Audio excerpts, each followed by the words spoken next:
Alright, so to add extensions to your mask base, you're going to use a piece of non-woven stitching base, like the same weight as your mask base. In this case, it's the heavyweight Peltex. And for this mask idea that I have only sort of a vague idea of what I want coming off my mask. I'm using a sort of a general shape I like to use, which is, I like things coming off to both sides of my mask base. I'm going for symmetrical because I'm going to make it easy on myself this time. And I don't have like I said, an exact idea of the shapes that I want, so I'm leaving myself a lot of room to kind of sketch on later and then cut out a more refined shape later on. So I'm going to need to attach this. I like attaching it to the back of the mask base because generally at the top of the head, attaching it on the back allows it to sort of slope backwards and, sort of follow the shape of the head a little more.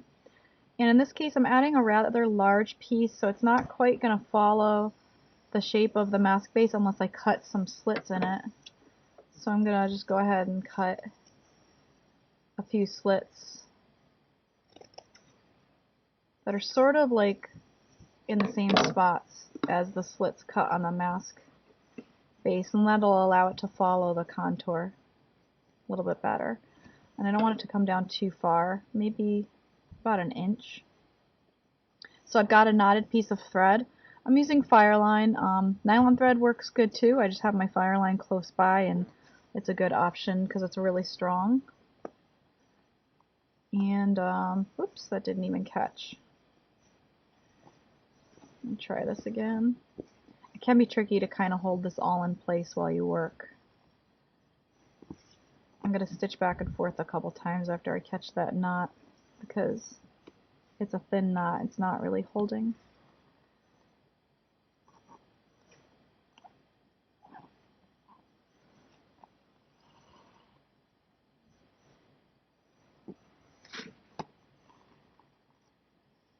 Alright, so I've done a couple stitches. That's pretty well held in place now. I didn't quite get it at the center, but that's okay. I have a lot of room to trim this away later, and I can make it more symmetrical. I can move that notch over. I'll probably move it down too as I decide what shape I want. So I'm just going to work to one side and make kind of large stitches.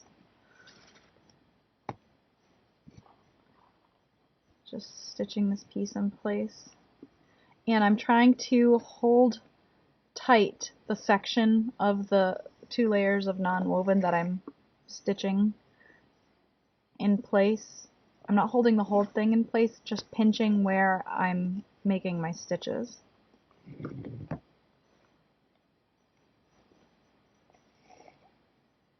And remember, anything you're stitching down to your mask base, you're going to be adding more stitches to it later just by adding the beadwork down. So your stitches can be kind of larger.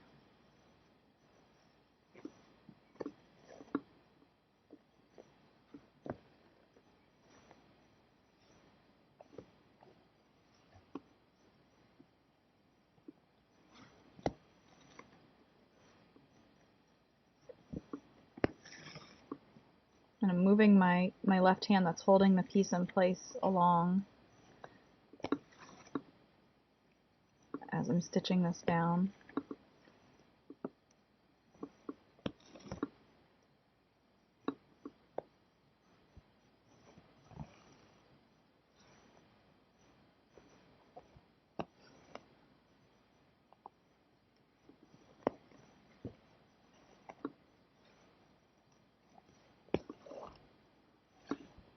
Okay, I'm just checking the back to make sure nothing's caught. And once I get to where that fabric, the new Peltex stops, I'm gonna just make a knot.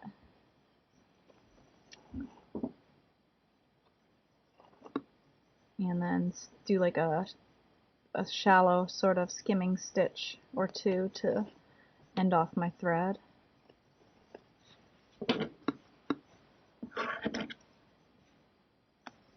And then trim it, and so I've got the 1/2 stitched on there now. So I would just repeat the same thing with the second half, starting from the center and working out so that I can make sure that this new Peltex I'm adding is really flush with the back surface of the mask as I'm stitching it down. Alright, so got my mask base here. I'm still not sure about the shapes that I'm going to be cutting up here, so what I'm going to be doing is just applying the fabric to the entire thing, and later on when I figure out better what shape I want, I'll be trimming both layers, the fabric and the mask base. That may not end up happening until I've got some beadwork down even, so I just want to attach this so that I can add the beadwork. Areas you got to be careful of with this are the eye holes, which got one here, and the edges.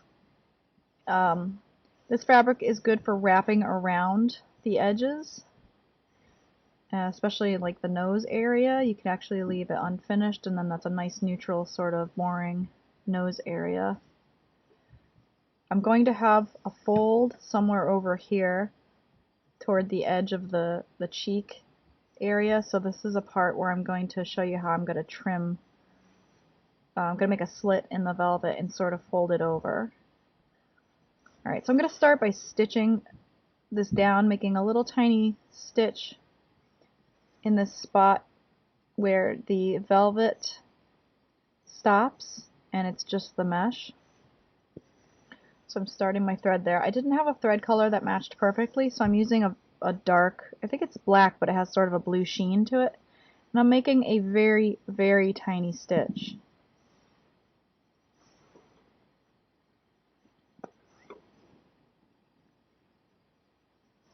And I'm not pulling super tight because I don't want this to pucker. I want the fabric to sort of be flat, which is tricky on a three-dimensional shape. So I'm seeing that this area here is where I'm going to need to have like a fold. So I'm going to come in here and follow the path of this mesh. I'm going to use sharper scissors. Where are my sharper scissors?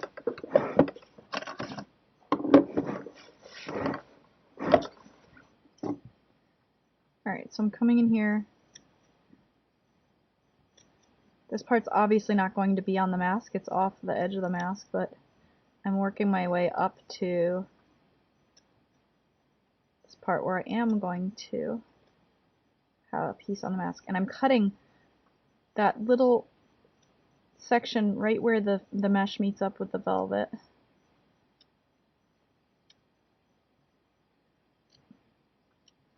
Oops. And so what I'm going to do now is I'm going to fold this piece over and just work on stitching down this piece of the burnout velvet flat. This stuff is kind of hard to work with. I picked it because it has this unique feature where you can make overlaps that kind of become disguised. But it's also kind of a pain in the butt to work with because of how it moves and because it does fray at the edges. So you have to consider what you're going to do about the edges as well.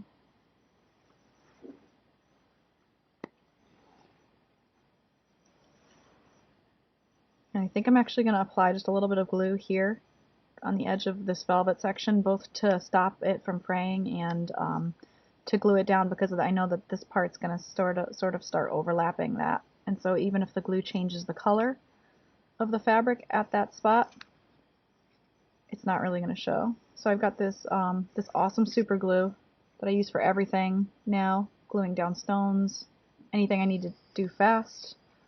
This stuff is great. Adelia and I made a little leather collar that she wanted to make, like a choker, the other night by just gluing down some Swarovski onto the leather with this stuff. It was great. And I'm just sort of pushing the fabric down until that super glue activates. Not with my fingers, because you don't want to glue your fingers onto the mask base. I mean, unless that's what you're going for. Sometimes you have to apply pressure for a minute until the bond really forms. It's not really a drying process, it's a chemical process that forms the bond, and sometimes pressure helps Alright, so now this piece here is flat. I do want to make some stitches down here to get this piece flat.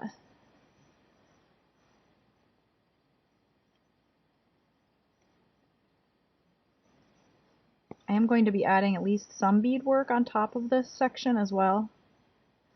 So I'm trying to be mindful of kind of where I want the beads to stop, where I want the velvet to show, and I think I do want some velvet showing, but probably more toward the center. This is sort of the outside cheek area. And I'm making my little stitches where the velvet meets the mesh, so they kind of blend in. So you can't even see that one really.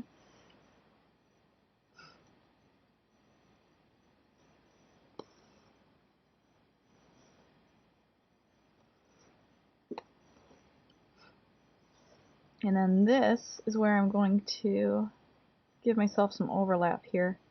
And that shape is just going to kind of blend in. See how the velvet, this is where the overlap is, but you're not even really going to be able to tell. And that's how I'm starting to form this fabric to the more three-dimensional mask shape I'm trying to show you from the side. See, it's sort of like a curved surface, so it's by folding that over, we're conforming to the curved surface. So I'm going to start stitching that guy down as I'm holding it, like where I want the overlap to be. Making those little stitches between the velvet and the mesh. I don't know the right word for it. I don't know if it's called mesh. It's just what I call it because it's like, that's the little woven, it's the woven mesh that the velvet gets applied to. And again, this fabric is silk burnout velvet, and I found it on Etsy.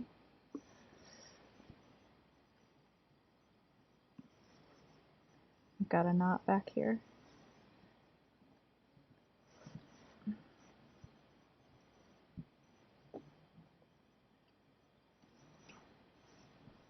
I think this is Nymo, and I'm running out of it, so it's really curly, and it's prone to tangling. On the edges, I'll show you what I'm going to do here. I'll start to do it. On the edges down here, where I'm probably going to leave some of this exposed, I'm going to overlap the velvet.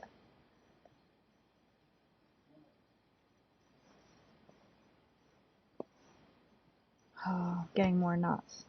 I should have stretched this better. I can do that now, I guess.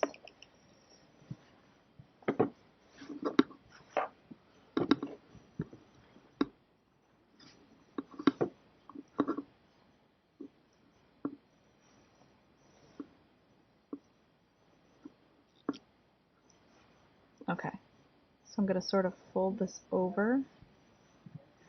I don't want it to overlap too much, like I don't want to have too much hanging on the back side, but I can, if I stitch close enough to the edge, I can trim that back side later.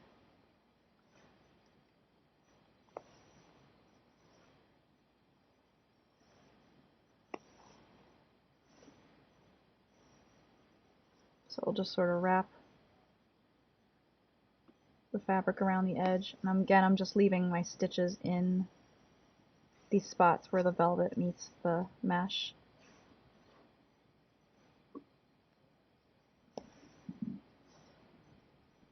I'll probably do the same thing around the eye holes where I wrap the velvet around. Where I won't do it is up here, where I'm not sure what shape I'm going to have yet.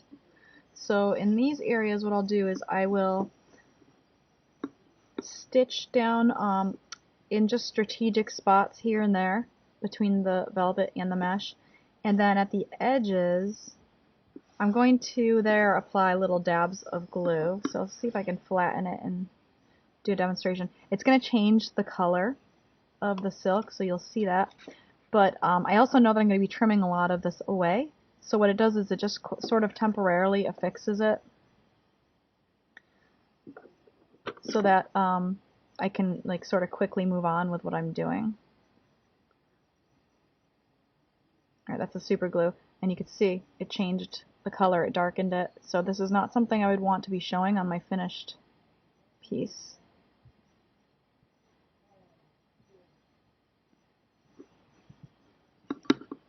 Okay, but it's going to allow it to kind of stay in place while I work. Oh, so I say. I didn't press long enough. And I mean, fabric glue works too if you have time to be more patient. Fabric glue is great to glue the stuff down. Again, it will change the color though, so just be careful. You're putting it in the places where you're not going to see or you're going to have beadwork. So yeah, slow process adding fabric, but just be mindful of the eye holes. I'll show you the eye hole in a little bit when I get there after I finish stitching more of this around the bottom edge of the mask. So I've tacked down little stitches all around the eye. I've tacked the fabric down where I could in spots where the velvet meets up with the mesh. And what I have to do now is cut a slice right in the center of this eye hole. Oh, and I cut the eye hole a little bit larger because when I wrap this fabric around, it's going to take away some of the size of the opening. So I actually cut a approximately 1/8 inch strip from the top, just following the top contour of the eye. And I'm going to cut this slit from corner to corner. I actually have a little piece cut on my fabric right here because I was overlapping that piece on the front. So I'm going to start there. Oh, I'm going to use my sharper scissors. Start there. And just cut to the corner. And then the other way. Alright, and now this process is a little bit of a pain.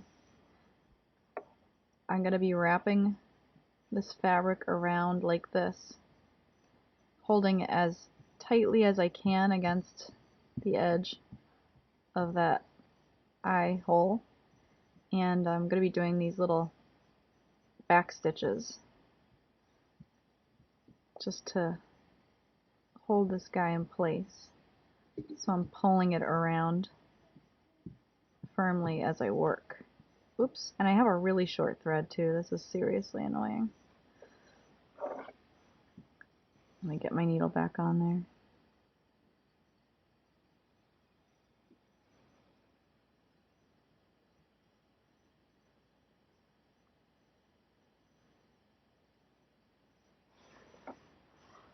So I'm just wrapping and stitching.